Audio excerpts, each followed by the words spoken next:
You expected things to feel lighter by now, but they didn't. Think about that for a second. A few years ago, maybe you were making $48,000 a year, stressed out of your mind, telling yourself that if you could just get to $65,000 or $70,000, things would calm down.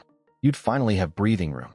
You'd stop checking your bank account 3 times a day like it was going to say something different the 4th time. And then you got there. The raise came through. Maybe you switched jobs and bumped your salary up. And for about 2 weeks, maybe 3 if you were lucky, there was this quiet feeling that things were going to be okay. And then the rent went up. The car needed new tires. Your health insurance premium increased during open enrollment, and you didn't even fully understand what changed. You just know your paycheck looks different. The groceries that used to cost $180 at the store are now $240 for the exact same cart. And somehow, at $70,000 a year, you feel just as financially anxious as you did at $48,000. That's not a personal failure. That's not a budgeting problem. That is a psychological and structural reality that millions of people in the United States are living inside of right now, and almost nobody is talking about it honestly. My name is Ely, and I spend way too much time thinking about how people in the US experience money psychologically. If you're someone who earns a normal income, maybe even more than you used to, but still doesn't feel financially secure, hit subscribe and give this video a thumbs up.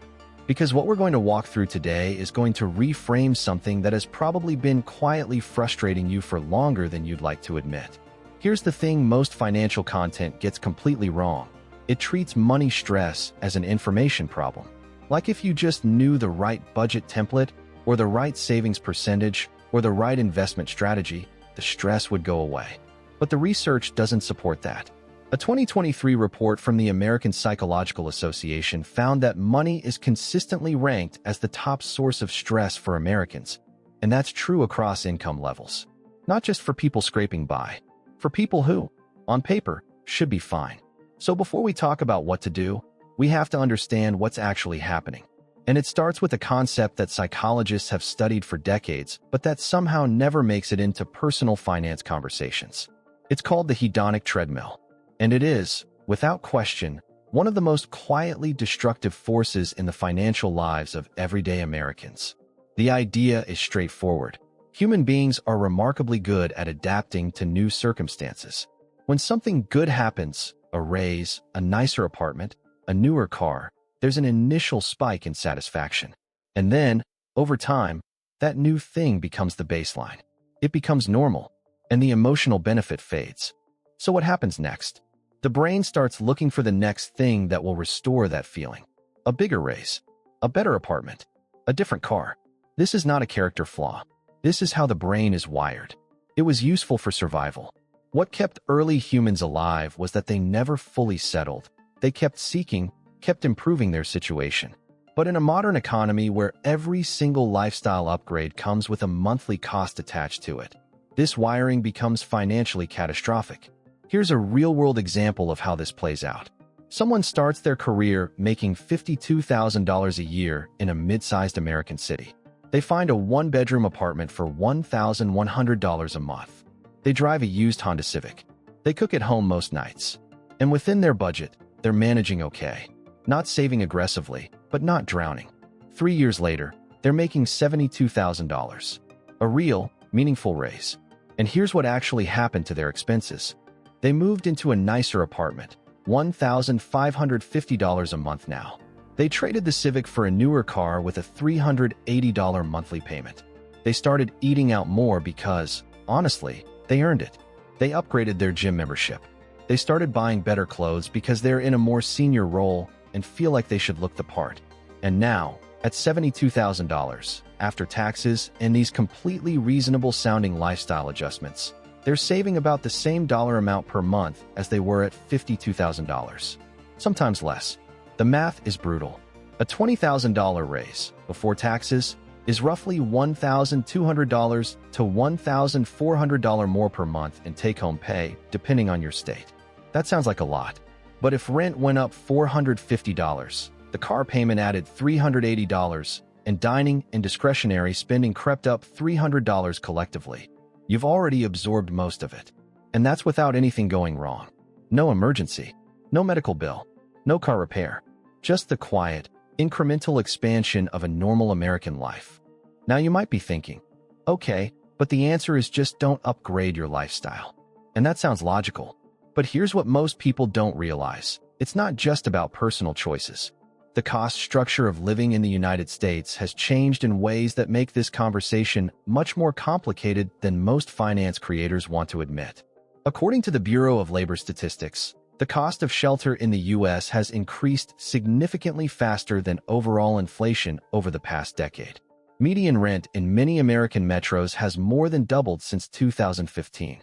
Healthcare costs consume a larger share of household income than they did 20 years ago, even for people who have employer-sponsored insurance. Childcare, for families with kids, can easily run $1,500 to $2,500 a month per child in major cities. These are not lifestyle choices. These are structural costs that have expanded regardless of what any individual decided to do. So when we talk about someone feeling financially stressed at $75,000 or $85,000 a year, we have to be honest about the context. That income, in many American cities, is not what it sounds like on paper. After federal and state taxes, Social Security, Medicare, and health insurance premiums, a $75,000 salary might yield $4,200 to $4,600 per month in take-home pay. Median rent for a one-bedroom apartment in cities like Denver, Austin, Miami, or Nashville can run $1,600 to $2,100. That's 35 to 50% of take-home income before a single other bill is paid. The Federal Reserve's 2023 report on the economic well-being of U.S. households found that 37% of Americans would struggle to cover an unexpected $400 expense. Not poor Americans, Americans across the income spectrum. This is where it gets interesting, because the psychological damage from this reality is layered. It's not just the stress of the math. It's what the stress does to your decision-making, your sense of identity, and your relationship with the future. There's a concept in behavioral economics called scarcity mindset, developed by researchers Sindel Mullainathan and Eldar Shaffer. Their work shows that when people are under financial pressure, whether real or perceived, it consumes cognitive bandwidth. The brain is essentially running a background program at all times, calculating, worrying, contingency planning.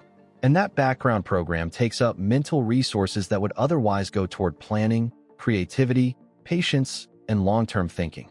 In other words, financial stress doesn't just feel bad. It makes people worse at the very decisions that would improve their financial situation. This creates a cruel loop. Stress about money leads to worse financial decisions. Worse financial decisions lead to more stress. And the higher your income climbs without a fundamental change in the underlying psychology, the more expensive that loop gets. Think about how this shows up in real life.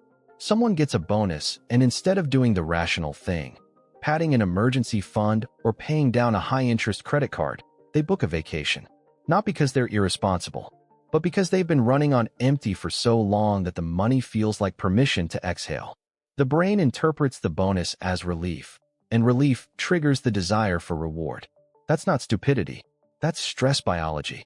Or consider the pattern of lifestyle creep and identity. A lot of Americans tie their sense of self-worth to their visible lifestyle. This isn't vanity. It's something much more deeply rooted in how the United States positions success.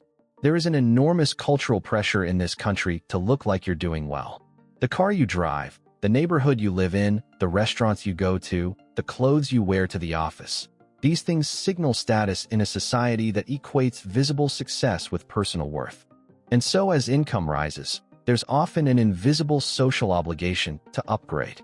Not because someone consciously decides to, but because the environment applies pressure that's hard to name and even harder to resist. This is comparison, and it is relentless. And social media has made it exponentially worse. The Federal Reserve Bank of Chicago published research suggesting that people's spending is significantly influenced by the consumption habits of their reference group, meaning the people around them, the people they compare themselves to. When a coworker mentions the weekend trip they just took, or a neighbor parks a new car in the driveway, it recalibrates what feels normal. The baseline shifts, and that shift costs money. Now look, this isn't about blaming people for wanting nice things or for feeling pressure from their environment. That would be useless and frankly a little condescending. The point is to name what's actually happening so it can be addressed consciously. Because an unnamed force is always more powerful than a named one. So what does a more psychologically honest approach to money look like? Because here's the thing. Telling someone to just budget better or cut out the lattes in this environment is the financial equivalent of telling someone with a broken leg to walk it off. The advice isn't wrong exactly. It's just so far below the level of the actual problem that it creates more frustration than clarity. The first shift that actually matters is understanding the difference between financial security and financial performance. Most personal finance content is oriented around performance, growing the number, hitting the milestone, optimizing the return. But what most people in the United States actually need, psychologically, is security. These are not the same thing.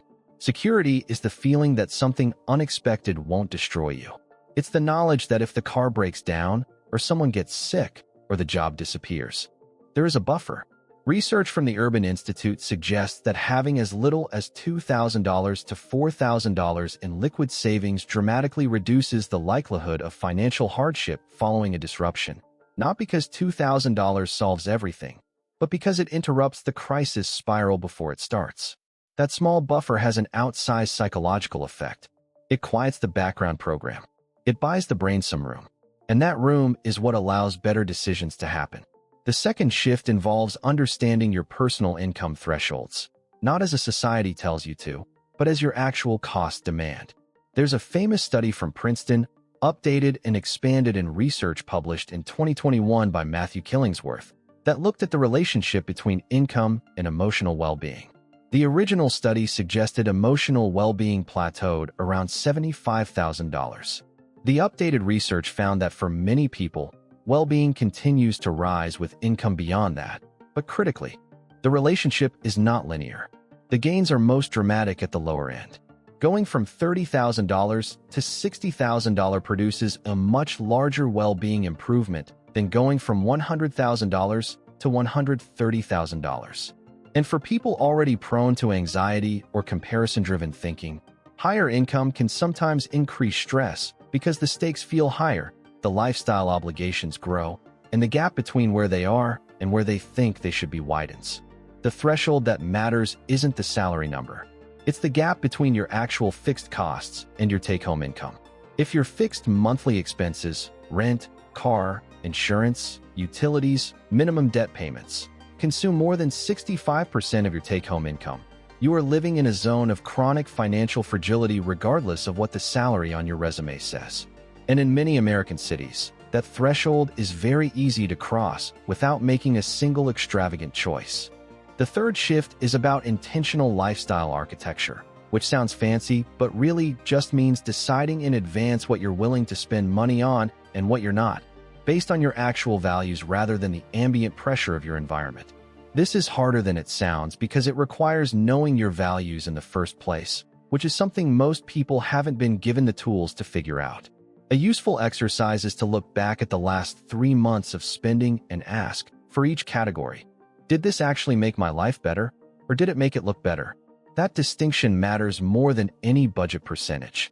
There's also a practical mechanism worth building that most conventional financial advice underemphasizes: the spending gap review. Every time income increases, raise, bonus, new job, before anything else changes, document your current fixed costs. Look at the actual number and make a deliberate, written decision about what percentage of the new income goes toward lifestyle upgrades and what percentage goes toward security. Even a 50-50 split, half of the raise goes toward enjoying life more, half goes toward the buffer, is dramatically better than allowing lifestyle creep to absorb it all by default. Because here's what most people don't realize about that buffer. It's not just money sitting in an account doing nothing. It's buying you freedom of thought. It's the absence of the background program. It's making the next decision from a place of stability instead of scarcity. And that changes everything. How you negotiate at work, how you make career decisions, how you approach relationships, how you sleep at night. The uncomfortable truth at the center of all of this is that financial stress in America is not primarily an income problem for most working adults. It is a structural cost problem compounded by a psychological adaptation problem compounded by a social comparison problem. And the solution is not a spreadsheet. The solution is a clearer understanding of how the brain works inside an economic system that has never been designed to make people feel secure, only to make them keep spending. Earning more is genuinely helpful. Nobody should pretend it isn't. But if the psychology doesn't change alongside the income, the math will always find a way to absorb whatever headroom was created. The treadmill will keep moving. The baseline will keep shifting. And the feeling that things should be easier by now will keep arriving right on schedule. The goal isn't to stop wanting things. It's to stop letting the wanting run on autopilot. It's to slow down long enough to ask, does this choice reflect what I actually need, or does it reflect the pressure of an environment that profits from my insecurity? That's a harder question than, how do I make more money? But it's the one that actually changes the answer. Thanks for watching. If this hit closer to home than you expected, that's probably a good sign. Share it with someone who needs to hear it.